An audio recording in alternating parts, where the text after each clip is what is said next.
Hi, my name's Elizabeth and I'm a social media assistant at the Student Development Co. This is basically going to be part of a summer interview scheme where we're going to have people talking about how they got into the specific career and also giving any tips or advice to any potential graduates or students. Would you like to tell us who you are and what you do?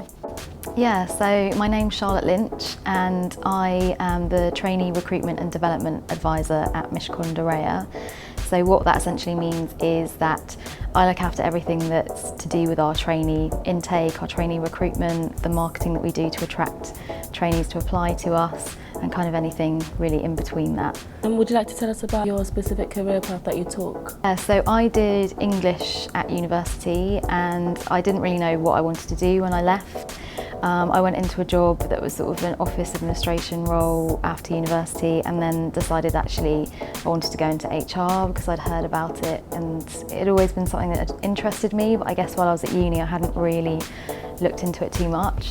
So I then studied a postgrad qualification alongside working full-time, and during that I was able to get a role, my first role in HR, which obviously worked quite nicely because you had the kind of theory that you were learning during my qualification, and then also I was putting that into practice sort of day to day.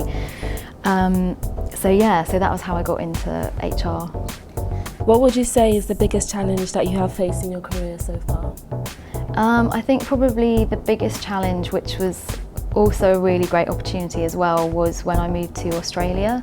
So I took the decision a few years ago now to move from London to Australia, and what that meant was, having worked in graduate recruitment, you were moving into a completely different country, a different university system, a completely different way of going out and finding graduates.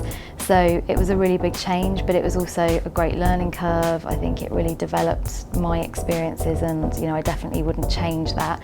But at the time it was a bit intimidating when I first got over there and didn't really know what I was talking about.